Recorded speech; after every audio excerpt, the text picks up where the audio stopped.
Vi que o dia 8 de janeiro foi um dia triste para a nossa história, de atos que invadiram a sede dos três poderes da República. Já especulava-se alguns meses antes das eleições que isso poderia acontecer como inspiração ao que ocorreu no Capitólio nos Estados Unidos, mas aqui foi 3 vezes pior, porque não foi apenas a invasão de um poder, foi a invasão de 3 poderes. Virou um vexame internacional, saiu no The Guardian, The Washington Post, em todos os grandes veículos de imprensa do Ocidente e da Ásia também, e foi algo extremamente ruim para a nossa imagem.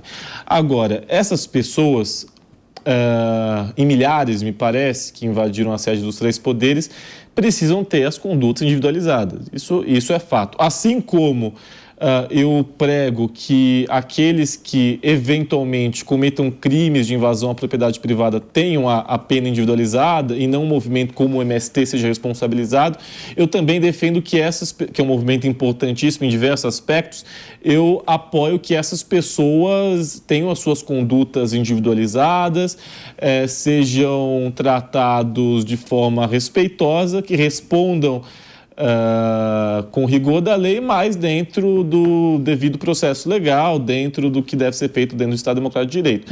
Então, o que eu acredito? Que essas pessoas agora vão passar por julgamento finalmente, e aí estão sujeitos à condenação ou à absolvição. Agora, se de fato aqueles que participaram dessas invasões, que depredaram, que defecaram em mesa de juiz do Supremo, que destruíram o plenário do Supremo Tribunal Federal, que furtaram peças valiosas do Palácio, que destruíram uma obra de milhões de dólares de arte, essas pessoas têm que ser presas e eu espero que seja feita a justiça. Agora, quem de fato não teve culpa, não estava presente ou não participou dessas agressões à democracia, obviamente tem que ser absolvido. Muito bem, muito bem. Agora são 14 horas e 34 minutos. Repita. 14 horas e 34 minutos. Parece o Jornal da Manhã. Não é? Né? Nós estamos falando aqui do processo que começa agora, meia-noite, às 0 hora de amanhã, de terça-feira, os 100 primeiros casos de 1.309 denúncias de pessoas que estavam no 8 de janeiro. Agora, Ricardo, a questão é a seguinte: nós já temos um monte de dúvida. A gente sabe que quem está preso e quem está em liberdade provisória é fato. É fato, é a lei. A não ser que se queira rasgar a lei. A não ser que a lei não valha. Eles estão nessa situação de maneira ilegal. E quem os mantém nessa situação de maneira ilegal é um ministro do STF. E quando essas pessoas tentaram habeas corpus, um dos ministros falou: olha, infelizmente isso é ilegal, mas eu não posso conceder o habeas corpus porque a súmula 136 do STF diz que não se pode conceder habeas corpus de prisão determinada por ministro do STF. Ou seja, uma cilada. Uma cilada. Se as pessoas não têm direito a recurso, elas têm que esperar o plenário. Elas têm que esperar o plenário. O que você espera do plenário? Olha, você acha que o plenário vai reconhecer esta ilegalidade? Eu não estou dizendo que as pessoas são inocentes, hein? Sim. Repito aqui, elas podem ser réis, podem não ser réis, mas elas estão ou foram presas ou estão numa liberdade menos favorável que a do Sérgio Cabral, menos favorável que do André do Rap. Elas não têm carteira de motorista, mas o André do Rap tem helicóptero de 7 milhas. É isso, ô Pavinato, aí você tocou num ponto agora que eu acho que é o que mais indigna uma grande parcela da nossa sociedade, é essa diferenciação aí, é o depende do Brasil. Sim, eu espero, realmente o pleno do STF está numa saia justa aí, está numa saia justa, como você mesmo falou, quem está preso de forma ilegal no contexto... É toga justa. Ótimo, obrigado, numa toga justa, porque quem está preso de maneira ilegal e, de novo, não por ser inocente, né...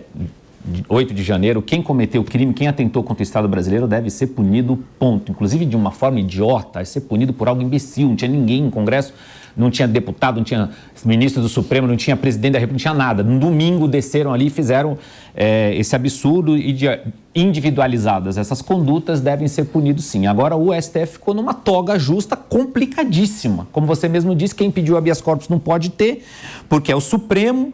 Rapaz, eu vou te falar que é uma situação complicadíssima. Eu tô aguardando de camarote para ver como é que vai se desenrolar, porque eu acho que muitos desses vão pedir depois a indenização, como está acontecendo no caso da Lava Jato. Vai pedir para quem? Para um tribunal internacional, para quem isso vai orar. Depende. Loucura isso aí, cara. Isso depende. Porque sorte teve a Carla Pérez, hein?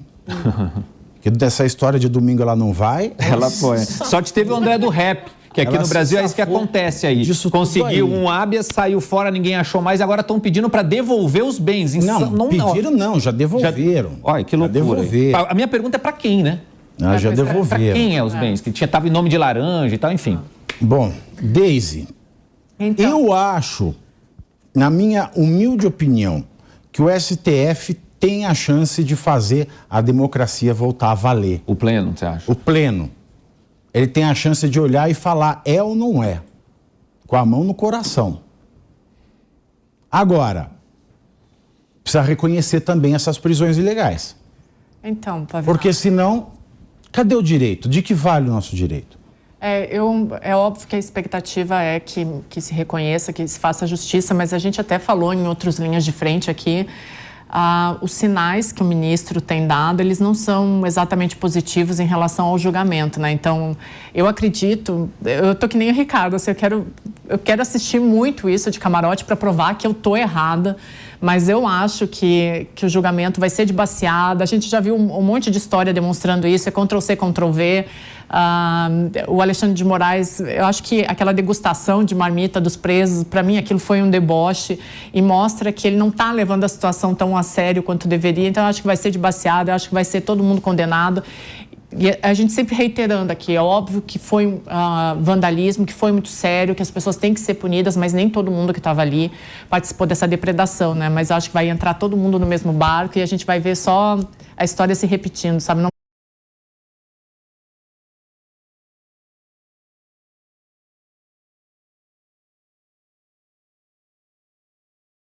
Rebate na nossa conta de luz, nós mandamos para a Gastromotiva, que oferece...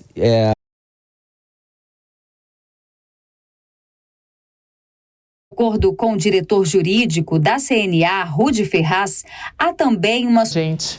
Pois é. E eu fico perguntando, cara, a depender...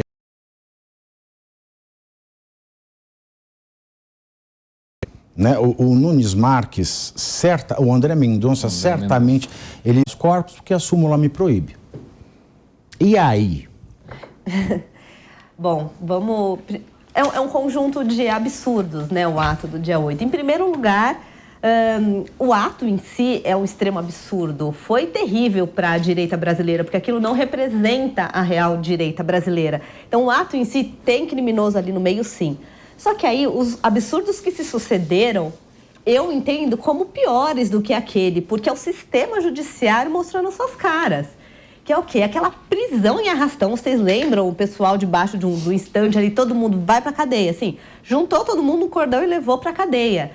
E o tempo que eles ficaram presos, sem poder sair, um monte de mãe de família ali, idoso, um monte de gente que não era pra estar preso. E gente que era... Esse é o nosso ponto, a gente não quer que passe pano pra quem fez errado. Pelo contrário, quem fez errado tem que pagar caro por isso. Mas e quem não fez? Eu tenho uma visão um pouco mais, talvez, digamos, otimista por um lado. Eu imagino que o nosso judiciário vai esperar a poeira um pouco baixar. O país está falando de outros assuntos e vai começar a ajustar um pouco essas condenações. Eu imagino, e talvez é um misto de imaginar e de esperar, viu, Pavinato? Mas não vai ser agora de imediato, porque vai parecer que está sendo conivente com a direita. Eles estão sentindo isso. Se eu fizer correto, você conivente com a direita. Agora, se eu fizer errado, não. Eles estão meio com uma... Eu estou sentindo que é uma posição meio política ali. Eu acho, então, que eles vão esperar a poeira baixar e mais para frente vão começar a ajustar essas condenações, espero. Agora, o que eu posso esperar do Congresso, por exemplo? Porque o Congresso é o poder legislativo. Embora não pareça, ele que legisla, você sabia? Pois é. Então, ele que deveria legislar, né? Tendo legislado ou não, o legislativo é uma instituição. Não importa se mudou deputado ou se mudou senador, a pessoa que está lá, ela integra a instituição. Então, a lei é algo que vem da instituição, que é o legislativo. Ponto, ponto. A lei não está sendo respeitada. Se a gente tiver um resultado, por exemplo, a gente tem casos ali que tem todo mundo que está preso legalmente. Ponto. Acabou, não tem. Não tem como virar. A lei fala 24 horas e nessa audiência tem que decidir se solta. Não. Não aconteceu em 24 horas e, além de não ter a decisão, mandaram um relatório e foi decidido depois. A lei foi descumprida. Não tem, gente, não tem. A não ser que se mude a lei, mas ela não retroage. A lei atual não foi cumprida, ponto. Se isso não for reconhecido, o Congresso Nacional vai se portar... Porque este Congresso, ele está firme. 2 pés e 2 mãos no chão. É uma lei, é um pedaço, é uma ordem do Legislativo. Isso vai ser uma afronta direta ao Legislativo. Se forem réus, existe própria